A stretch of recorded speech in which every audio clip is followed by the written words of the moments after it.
so the porn and chicken, it's, it started as a Monday night party, and there's a bar called Risqué Café that's no longer there. It got torn down, unfortunately. But anyways, it was like, and you got to give the credit to Don Brown, who was a manager and a bartender at the bar Risqué Cafe.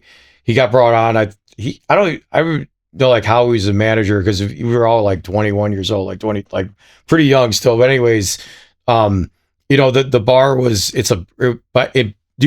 even like you can assess from its name that it was like pinup and kind of burlesque themed, which was like a stark contrast from all the sports bars in Wrigleyville, because it was literally like right down the street on Clark Street from Wrigley Field. So it kind of like stood out in Wrigleyville for that. But anyways, they happened to have an all-you-can-eat chicken wing special on Monday nights. It was like $6 for like all-you-can-eat wings, which was a crazy good deal. That's crazy. What would that be now? Like $12 with inflation? Yeah. But anyway, still a great deal. 2009.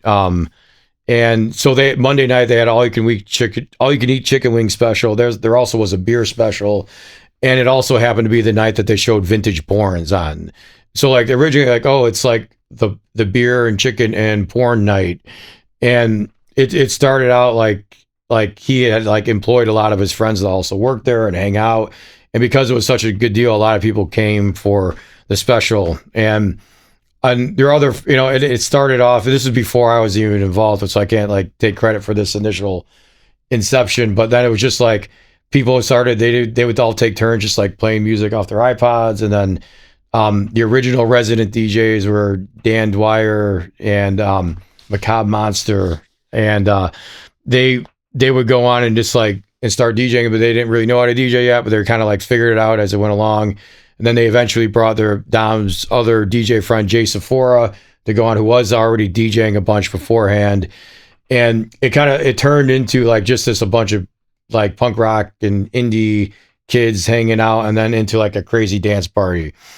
And then once it started, like I had heard about it, and then like Dom invited me to come and DJ after he's seen me do one of my DJ sets at a different random Sunday night party that I had kind of fell into. It was a party called Poison Therapy that I used to throw on this random bar in Lakeview on Sunday nights.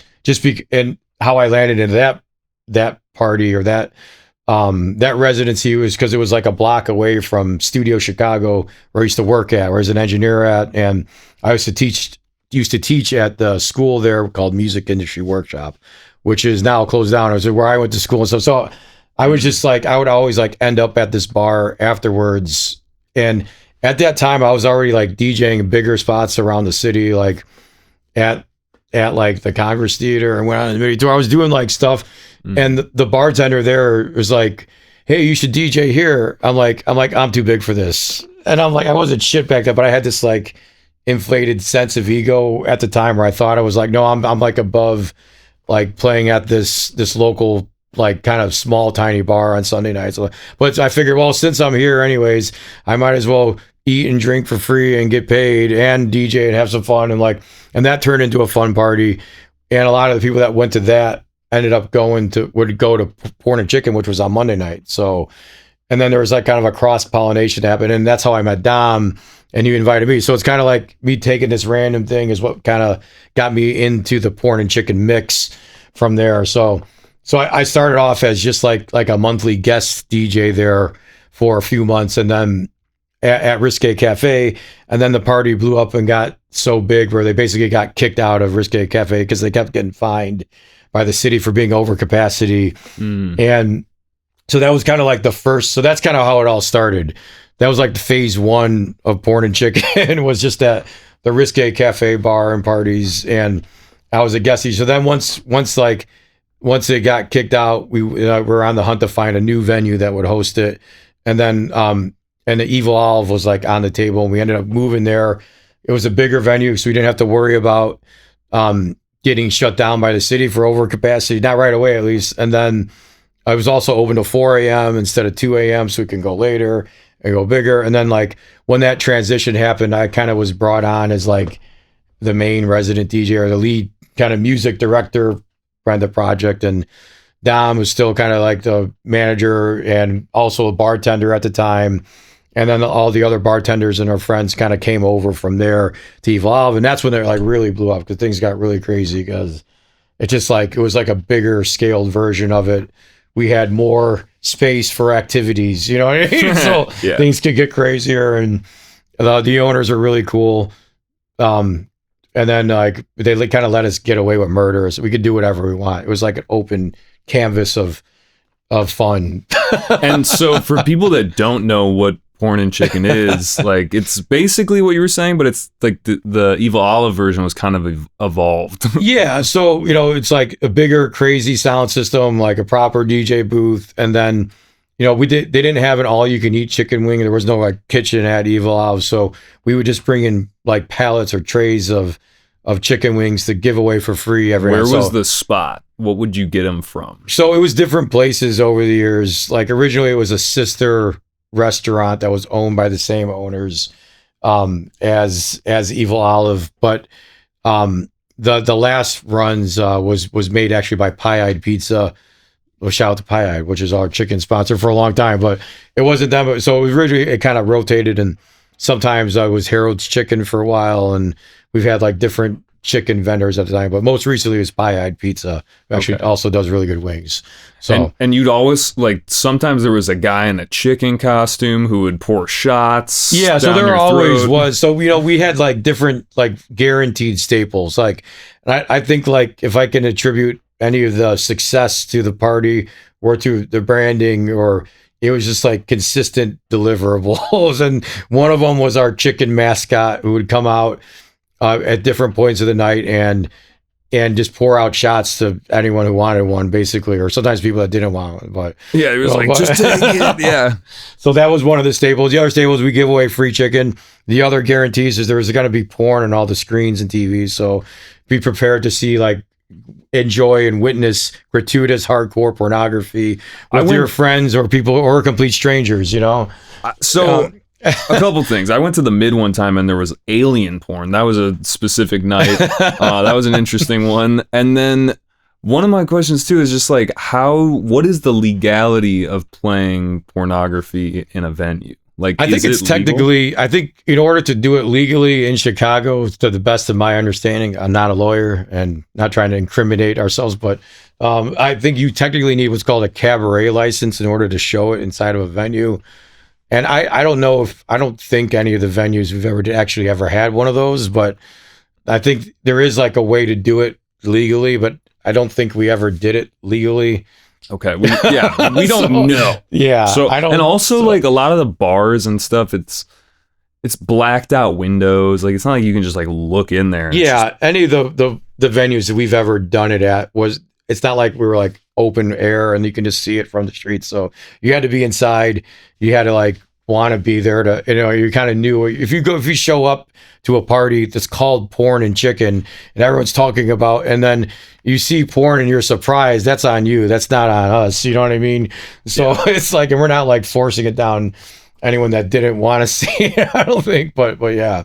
Yeah. So, I mean, most people just be like, wow, this is an interesting thing, if they showed up, you could always leave or close your eyes. Yeah. So that was the other staple was it was like a different theme party every week too. So not only was the porn and the chicken mascot, we would theme it out to the best of our ability. So everyone was like a costume party. So did you have like a guy that sourced the porn? Like that was me. Usually, that was you. Okay. usually it fell on me. Like I had to like, the goal was to try to find the porn that best matched the theme of the party. Okay.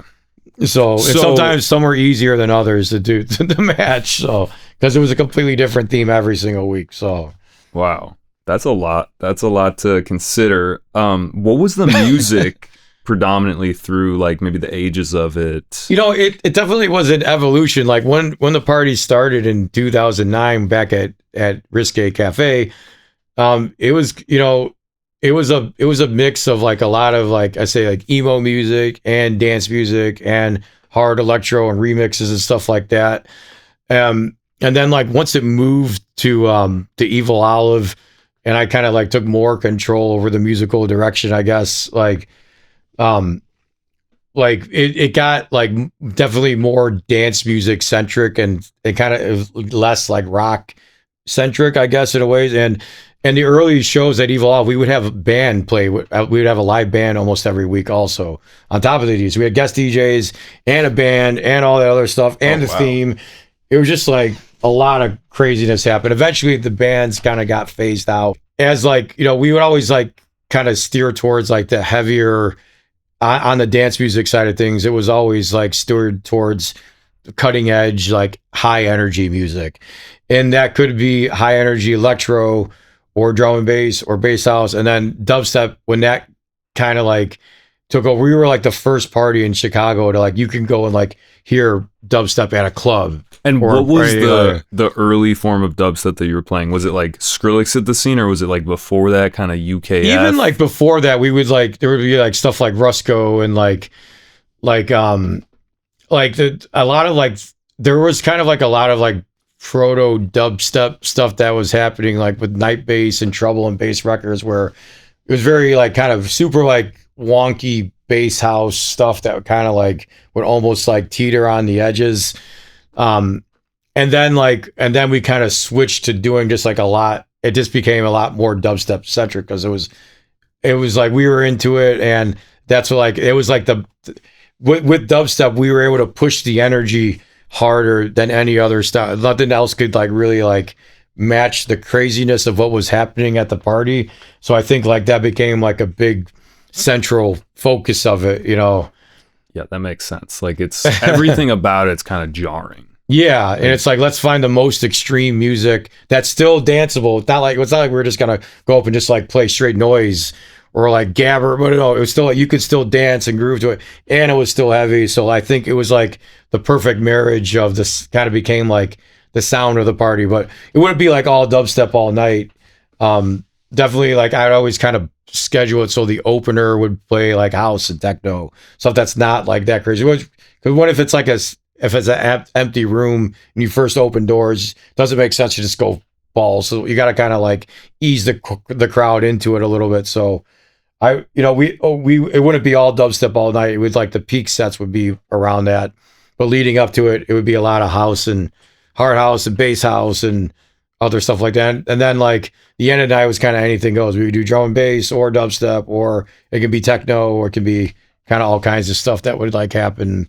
For sure. And, yeah. So where does it kind of go? And then ultimately it's ended, correct? There's no end. You know what I mean? End. It's like it never ends. So it's over there. There's the phase one was at Risqué Café. Then phase two was at Evil Olive, and one was at Evil Olive. It's like a lot of people. Like the opening night at Evil Olive, we had like celebrities like Kelly Osbourne. I think and Sharon Osbourne were there. I heard it was so crazy. I don't think I've seen it because I was so like distracted by all the rest of it that was going on. So once it moved there, we got a wider audience. And I also started what was called Porn and Chicken TV back then. That was like a big thing. I think that really fueled a lot of the energy and the visibility. Like, I started like kind of like I had my friend shoot it, and I would like host it and then edit it, and we were doing like a recap video of the party every single week. And it was this was not like a Instagram reel, like 30 seconds or 60 which you'll see now. Like this was like a full like 3-minute like music video, mini like interviewed episode, like a TV episode almost, like we were shooting those when again Skrillex, I'm just thinking of it, he would go on tour or something, and then they'd have the show, and then they'd be at the wherever they're staying, and it would just be like a party music video kind of, but like a vlog. Yeah, exactly. That's a good way to put it. So like, so that started, and eventually I kind of like can't, because it was hard for me to like book the DJs and focus on the DJ set and promote it and do it. So we brought on other teams to like take over the videography. Oh yeah. Over the years, shout out to Cornelius Kite, who is our longest running videographer of that whole series. We also lost, so a lot of the videos are gone because our YouTube channel got deleted. We literally lost hundreds of videos from back then. You can still find, if you look up Porn and Chicken TV on YouTube, some of the really old ones are on there. some of the newer ones are on there, but a lot of them got deleted from YouTube. YouTube just like kicked us off completely. But Was it because some of the content in the videos? I think it was a lot of things. Like part of it was we would every week we'd have feature a different song that the recap video would be built around. Yeah. And even if it was like DJs that we try to like always have like guest DJs music featured in the video, but there's a lot of like when that gets flagged for copyright, even if the DJ said, yeah, you could use it, that doesn't mean the label gave us permission, and then YouTube knows that. So we got a lot of copyright shows just for like featuring music. And then there's porn in the title, and then there wasn't any like really ever any porn like in the videos. That we'd always try to blur that out, or if there was like or people got naked, which happened a lot too, we would also blur that out. But naked at the shows. I don't think I ever went to one where people were getting naked at the show. Yeah, they used to happen a lot. You're like, that was normal. Yeah. Yeah, it became normalized. You know, it's like one of those things. What did the venue think of when it started getting like pretty wild? We were like, you know, for Evil Olive, I think we were the main reason the venue stayed open as long as it did.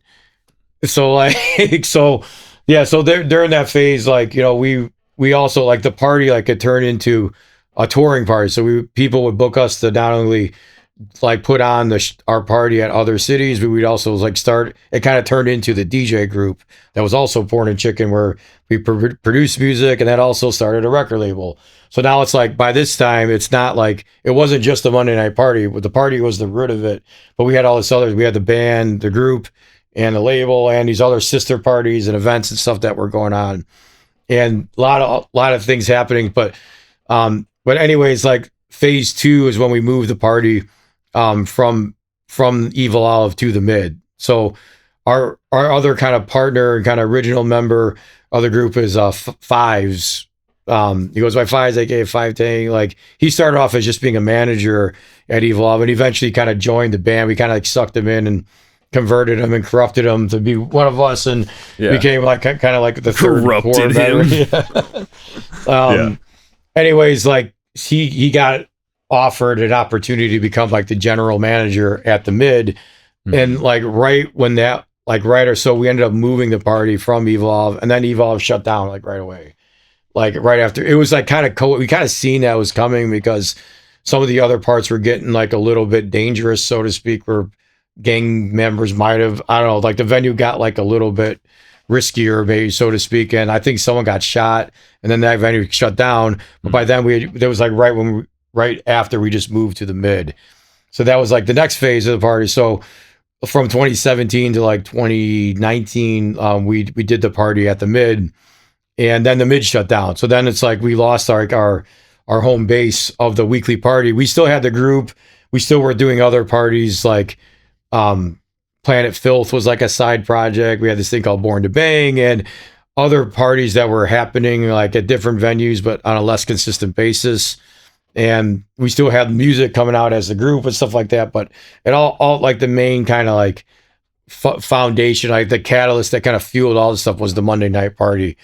So once that ended, we had other plans for parties, and then it's like the venue shut down. We were doing other things, and we had a bunch of festival stuff lined up leading into 2020, and then COVID hit, and all the festival stuff like ended also. And it's like our main kind of like, we all kind of had to like take a break from it for a while, and we all kind of like got into other things, and it's just like we all kind of went separate, and so yeah, so it's like, you know, we still, you know, Dom has his own club called Never Have I Ever now. And the last, like, we've done like an annual like Porn and Chicken like Monday night reunion party there.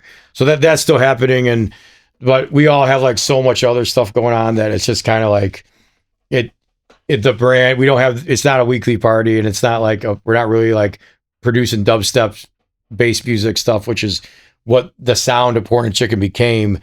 Like, so we're all just kind of doing different stuff now. So, but we don't. It's not like it's not over. We're still here. It's not like we didn't say, no, this is the last one. Can't ever happen again. You know what I mean? Concept is eternal. Yeah. You know what I mean? It's just something that could go on way beyond us even. You know, it's like. Yeah. Do you guys like joke about maybe bringing it back in a more consistent way, or is it just like it hasn't lined up and everyone's kind of, I don't know. Like, things? See, like, it's just like a lot of the stars kind of aligned up at the right time in the place. Like when it first happened. Yeah. we the right people, the right time, the right place, like the right kind of things, all like just like clicked and went nuts. Like, and I think some of those variables are different. We're all older now. Like we're not like in our early 20s anymore. And it's like we're not like, it's just like a different, we still party, we still go out, we still like still doing music and still in the nightlife scene, but it's just like I think that like a lot of our friends have grown up maybe even if we haven't, like, and I think there's like a demand for something like that's kind of wild and crazy like that in Chicago. And I haven't seen anything. I don't think any of us have like that could compare to like how fun and crazy that really was, like every single week. So, and people don't go out on Monday nights anymore. Really, it's like there's very select.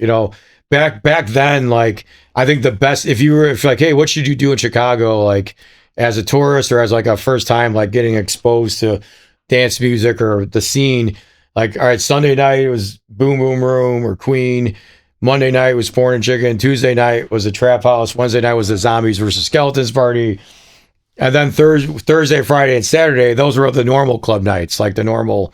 You go to your River North, your downtown bars and stuff like that. You see the big touring DJs would come in on those. So it was like a nonstop like cycle of craziness. Like you could do all week, like, and have like a lot of fun every night of the week, pretty much. And So were you living that life? yeah, like, no, for sure, definitely. Like, it was like because like Monday night became like my Saturday night, essentially. Yeah, your week like shifted. Yeah, and like Tuesdays were like a throwaway, like for a lot, like a decade. Like it's like I didn't get shit done on Tuesdays because we would go so hard on Monday nights that we either stay up through Tuesday or just be so dead you couldn't do anything, and then we get up, then we go to the Trap House, and again, it's like, and repeat the cycle. So it was like, yeah, it became very normalized to go out. Like I used to go out like every night of the week, pretty much, and yeah, it was a different time back then. So it also, I just think some people are built different. Maybe you just kind of were built for it. Like I don't know, pain tolerance is high, or I don't know. I don't know. Like just like I think it definitely, I've had like a high tolerance for partying in a lot of different ways over the years. Now, like, I'm a lot older now. So it's like, I can't compete with my younger self as much. So I got to pick and choose my battles a lot more these days, as your body's, you can't get it. But like, I'm on a sober cleanse right now. I haven't done anything, any party substances or no drug and alcohol free for like 4 months right now. So just to like shake things up a little bit to see what you could do. But that stuff catches up with you after a while. I think like you can do that in your 20s and bounce back and just like nothing happened and still keep going and show up. But it was like, the older you get a little bit wiser too. Maybe that's part of it. And timing, you like time stuff better. Yeah, definitely. I feel like I'm way more productive now. Maybe I'm way more successful now in other ways than if you compare like how successful the party was now. You kind of have to like shift your priorities a little bit and to keep going if you want to like have a sustainable career in this industry, because it's real easy to kind of maybe burn yourself out and not have anything to show for it, So